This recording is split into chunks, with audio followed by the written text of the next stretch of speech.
Students UGC net Hindi subject की जो हमारी क्लास चली हुई थी उसी को आगे बढ़ाते हैं। आज का हमारा टॉपिक है हिंदी सूफी काव्य। आज हम सूफी काव्य के बारे में पढ़ेंगे। निर्गुण धारा के अंतर्गत सूफी काव्य धारा को प्रेमाख्यान परंपरा भी कहा गया है। देखो, सूफी काव्य को हम प्रेमाख्यान परंपरा भी कहते हैं।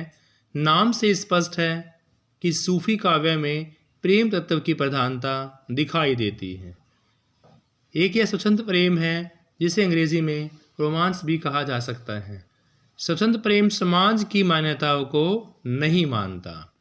हिंदी के प्रेमाख्यान ग्रंथों में इसी रोमांस का चित्रण किया गया है। सूफी शब्द की उत्पत्ति कहाँ से हुई ये जान लेते हैं स्टूडेंट्स। मुसलमानों का पवित्र तीर्थ मदीना की मस्जिद के सामने बने चबूतरे पर बैठने वाले फ़कीरों को मस्जिद के सामने बने चबूतरे पर बैठने वाले फ़कीरों को सूफ़ी कहा गया है। एक मत यह भी है कि सूफ़ी शब्द सफ़ा से पैदा हुआ है, जिसका अर्थ है सफ़ा का, पवित्र एवं शुद्ध। कुछ विद्वान इसे सोफिया शब्द से जोड़ देते हैं। सोफिया शब्द से जोड़ देते हैं जिसका अर्थ ज्ञान होता है। एक मत यह है कि सूफी शब्द सूप से संबंधित है। क्या मत स्टूडेंट्स? कि सूफी शब्द सूप से संबंधित है जिसका अर्थ होता है सूफ का ऊन। सूफी लोग ऊन से बना हुआ सफ़ेद चोगा पहना जाता है और उनका आचरण पवित्र एवं शुद्ध होता है। यही मत सर्वाधिक मान्य माना गया है कि सूफी शब्द सूप से संबंधित है जिसका अर्थ होता है ऊन। सूफी लोगों द्वारा ऊन से बना हुआ सफ़ेद चोगा पहना जाता है और उनका आचरण पवित्र एवं शुद्ध होता है। यही मत सबसे ज़्यादा मान्य है। सूफी धर्म का प्रचार प्रसार भारत में सूफी मत का आगमन 9वीं-10वीं सदी में हुआ। स्टूडेंट्स, भारत में सूफी मत का आगमन 9वीं-10वीं शताब्दी में हुआ। दोबारा देखते हैं। निर्गुण धारा के अंतर्गत सूफी काव्य धारा को प्रेमाख्यान परंपरा भी कहा जाता है। नाम से स्पष्ट है कि इसमें प्रेम तत्व की प्रधानता ज़्यादा होती है। स्वतंत्र प्रेम एक प्रकार का जिसको अंग्रेजी में रोमांस कहा गया है। स्वतंत्र प्रेम समाज की मान्यता को तो मानता ही नहीं है। हिंदी का प्रेमाख्यान ग्रंथों में से रोमांस का चित्रण ही किया गया है। मुसलमानों का पवित्र तीर्थ स्थान मदीना की मस्जिद के सामने बने चबूतरे पर बैठने वाले फ़कीरों को सूफ़ी कहा जाता है। एक मत यह भी है कि सूफ़ी शब्द सफ़ा से पैदा हुआ है जिसका अर्थ पवित्र एवं शुद्ध होता है। कुछ विद्वान इसे सोफिया शब्द से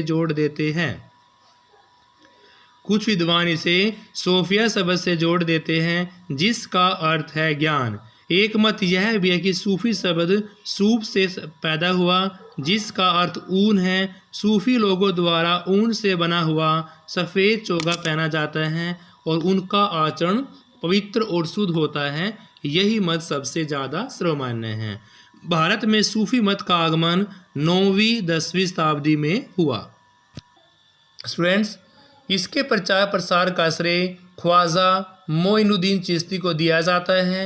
आईने अकबरी में सूफियों के 14 संप्रदाय का उल्लेख मिलता है। आईने अकबरी में सूफियों के 14 संप्रदायों का उल्लेख मिलता है, जिनमें से 5 संप्रदाय प्रसिद्ध हैं। 14 में से 5 क्या हैं? प्रसिद्ध हैं। जैसे आपका कादरी संप्रदाय अब्दुल कादिर के द्वारा दिया गया, चिश्ती संप्रदाय ख्वाजा मोइनुद्दीन चिश्ती के द्वारा, नक्शबंदी अहमद फारूकी के द्वारा, सूराबंदी बहाउद्दीन जकरिया के द्वारा, सतार संप्रदाय। देखो स्टूडेंट्स, आईने अकबरी में सूफियों के 14 संप्रदाय का उल्लेख किया गया है और 14 में से 5 संप्रदाय बड़े फेमस हैं। सबसे पहले है कादरी संप्रदाय अब्दुल कादिर, चिश्ती संप्रदाय ख्वाजा मोइनुद्दीन चिश्ती, नक्शबंदी संप्रदाय अहमद फारूकी, सूरावर्दी बहाउद्दीन जकरिया और पांचवा आपका स्टार संप्रदाय। चिश्ती संप्रदाय सबसे अधिक प्रसिद्ध संप्रदाय है। इन पांचों में से भी चिश्ती संप्रदाय जो दिया गया था ख्वाजा मोइनुद्दीन चिश्ती के द्वारा सबसे अधिक प्रसिद्ध है। कादरी संप्रदाय का सैयद मोहम्मद गोश इतना प्रसिद्ध हुआ कि सिकंदर लोधी ने अपनी बेटी का विवाह उनके साथ कर दिया। कादरी संप्रदाय का अब्दुल कादिर सैयद मोहम्मद गोश इतना प्रसिद्ध हुआ कि सिकंदर लोधी ने अपनी बेटी का विवाह उनके साथ कर दिया। सूफी मत की मान्यताएं क्या क्या स्टूडेंट्स वो देख लेते हैं। सूफी मत की मान्यताएं हैं कि ईश्वर साधना के 4 मुकाम या पड़ाव हैं। ईश्वर की साधना के 4 मुकाम या पड़ाव हैं। सबसे पहला है शरीयत। साधक कर्मकांड का अनुकरण करना ही शरीयत या कर्मकांड कहलाता है। सबसे पहले शरीयत कर्मकांड। शरीयत कर्मकांड साधक कर्मकांड का अनुकरण करता है। तरीकत उपासना। तरीकत का मतलब क्या है? उपासना। इसमें साधक उपासना में रत हो जाता है, यानी कि तरीकत या उपासना में साधक होगा वो उपासना में रत हो जाएगा, लीन हो जाएगा। लेकिन शरीयत और कर्म कांड में कर्म कांड का अनुसरण किया जाएगा। मारिफत या आरिफ में इस दशा में साधक आरिफ बन जाता है। हकीकत या परम तत्व जैसी चौथी दशा के परम तत्व की प्राप्ति हो जाती है स्टूडेंट्स। हाल ही में 4 दशाओं के नाम हैं नासूत, मलकत, जबरूत और लाहूत। इन 4 दशाओं के नाम कौन कौन से स्टूडेंट्स?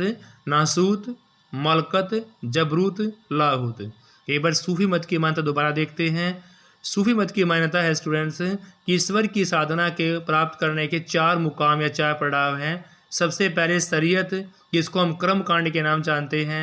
साधक कर्म कांड का अनुसरण करके फिर अपने पद को प्राप्त करता है। दूसरा तरीकत या उपासना, इसमें साधक उपासना में लीन हो जाता है, रत हो जाता है। मारिफत आरिफ में साधक आरिफ बन जाता है। और हकीकत या परम तत्व में परम तत्व की प्राप्ति हो जाती है। इसकी 4 दशाएं हैं नासूत, मलकत, जबरूत और लाहूत स्टूडेंट्स। फिर स्टूडेंट्स सूफी साधना में लौकिक प्रेम से अलौकिक प्रेम को प्राप्त करने पर बल दिया जाता है। सूफी में लौकिक प्रेम से अलौकिक प्रेम को प्राप्त करने पर बल दिया जाता है, जिसमें सूफी काव्य में लौकिक प्रेम और अलौकिक प्रेम कहा जाता है। सूफी काव्य में लौकिक प्रेम और अलौकिक प्रेम कहा जाता है। सूफी कवियों में पति को साधक और पत्नी को ईश्वर के रूप में माना जाता है। स्टूडेंट्स सूफी कवियों में पति को साधक बोलते हैं और पत्नी को ईश्वर के रूप में माना जाता है। स्टूडेंट्स हंसावली का रचनाकाल था 1370 ईस्वी। रचनाकार का नाम असाई था। स्टूडेंट्स नायक की बात करें राजकुमार, नायिका की बात करें राजकुमारी हंसावली और भाषा राजस्थानी हिंदी। हंसावली रचना का रचनाकाल 1370। रचनाकार असाइत, नायक राजकुमार, नायिका राजकुमारी हंसावली। रचना की भाषा राजस्थानी हिंदी। चंदायन की बात करते हैं 1379। रचनाकार मुल्ला दाऊद। नायक लोर अथवा लोरिक। नायिका चंदा और भाषा की बात करें तो अवधी। चंदायन की रचनाकाल 1379 ईस्वी। रचनाकार मुल्ला दाऊद। नायक लोर अथवा लोरिक। नायिका की बात करते हैं तो चंदा। लोर लोरिक के साथ चंदा। रचना की भाषा अवधी। लखन सेन पद्मावती कथा की बात करते हैं 1459 ईस्वी में। दामोदर कवि। नायक लक्ष्मण सेन। नायिका की बात करते हैं पद्मावती। लक्ष्मण सेन के साथ पद्मावती। भाषा की बात करते हैं तो राजस्थानी स्टूडेंट्स। फिर है आपका डोला मारू रादुहा।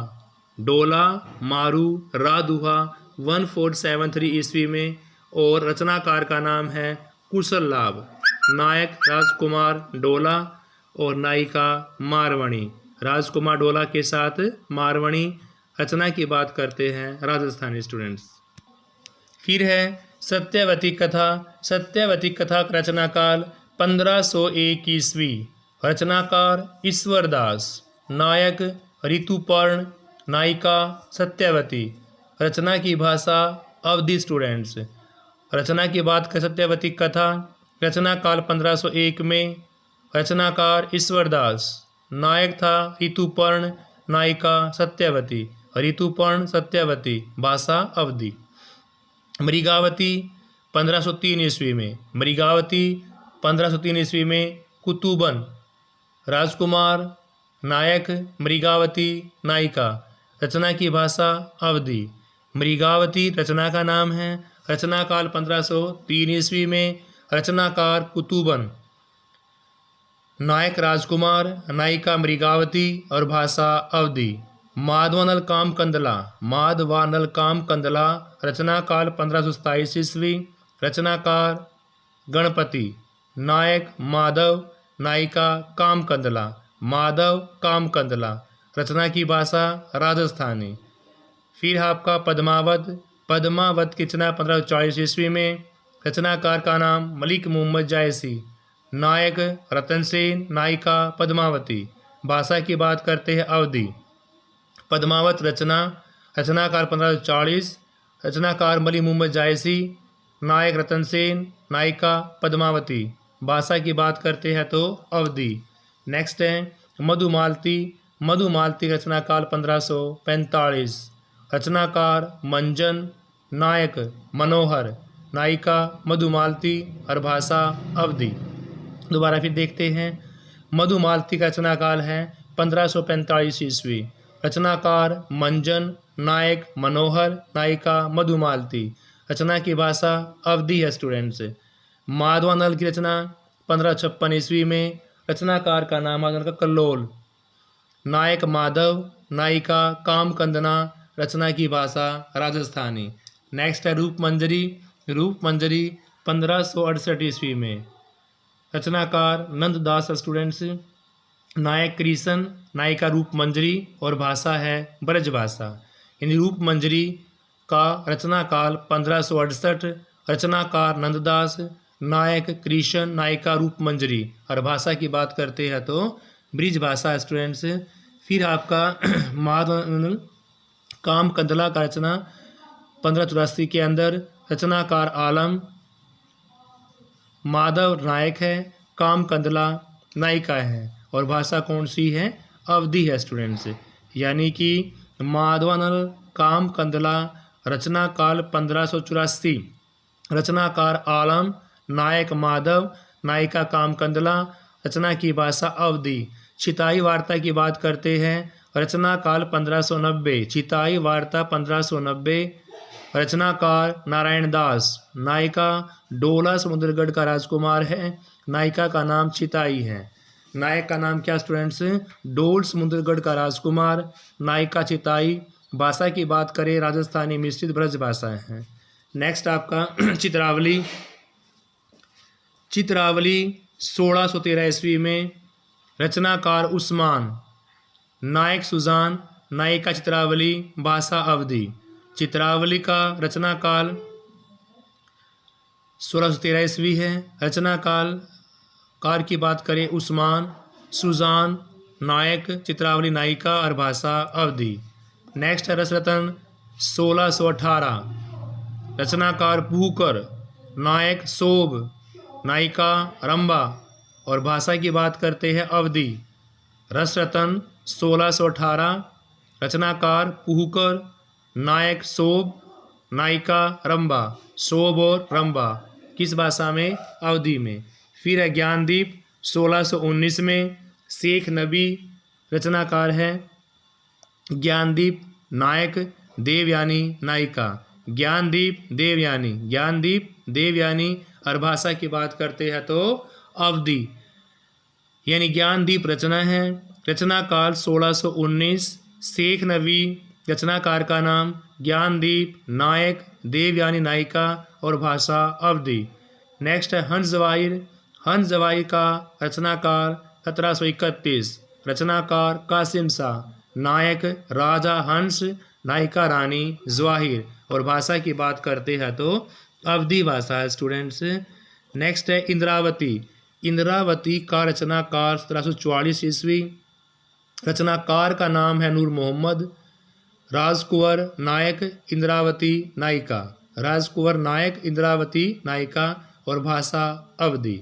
इंद्रावती रचना का नाम है, रचनाकार 1744, नूर मोहम्मद रचनाकार है, नायक राजकुंवर और नायिका इंद्रावती, भाषा है स्टूडेंट्स अवधी। नेक्स्ट है अनुराग बांसुरी। अनुराग बांसुरी का रचनाकाल 1764 ईस्वी है, नूर मोहम्मद रचनाकार है और इसकी भाषा क्या है, अवधी है स्टूडेंट्स। नेक्स्ट है कथा रूप मंजरी।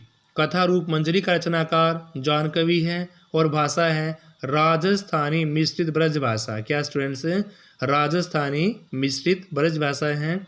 यूसुफ जुलेखा, यूसुफ जुलेखा शेख निसार रचनाकार है।